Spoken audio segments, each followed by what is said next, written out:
Le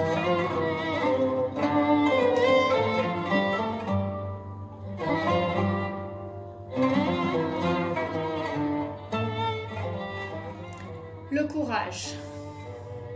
Ô Fils de l'homme, pour toute chose il existe un signe, le signe de l'amour et la force d'âme face à mes décrets et la patience face à mes épreuves. Histoire. Des coups de feu dans la nuit.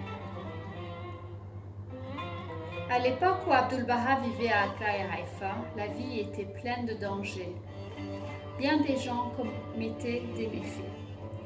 Les rues de Akka étaient trop étroites pour que les criminels puissent y circuler librement, mais à Haïfa, il y avait partout des malfaiteurs. Chaque nuit, on pouvait entendre des coups de feu, mais les meurtriers n'étaient jamais arrêtés. Quand donc Abdu'l-Baha se trouvait à Haïfa, les Bahaïs, craignant pour sa vie, le protégeaient partout où il allait. Il lui arrivait souvent de rendre visite à des pauvres seuls la nuit. Il refusait qu'on l'accompagne ou qu'un porteur de lanterne le suive. Cependant, un Bahaï le surveillait discrètement de loin pour s'assurer qu'il rentre en toute sécurité. Une nuit, c'était au tour de Younes Khan de suivre Abdu'l-Baha. Il était minuit passé quand Abdu'l-Baha prit le chemin du retour. Tout à coup, dans le noir, 3 coups de feu retentirent dans une rue voisine. Étant donné que Younes Khan était habitué à attendre des coups de feu, il ne fit pas attention à la première détonation. La lueur soudaine du second coup de feu le fit s'élancer vers Abdu'l-Baha. Il atteignit le croisement de 2 rues lorsque le 3e coup retentit et il vit 2 hommes s'enfuir en courant. Younes Khan n'était plus qu'à 1 pas derrière le maître.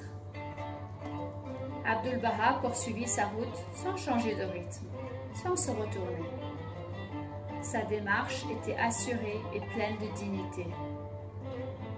Il n'avait prêté aucune attention à ce qui s'était passé, mais murmurait des prières en marchant. Arrivé à sa porte, il se tourna vers Younes Khan et lui souhaita bonne nuit. Prière.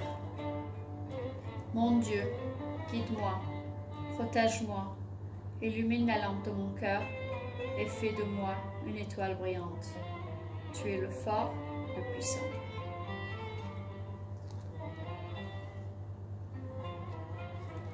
Réflexions quotidiennes et histoire pour enfants, volume 1.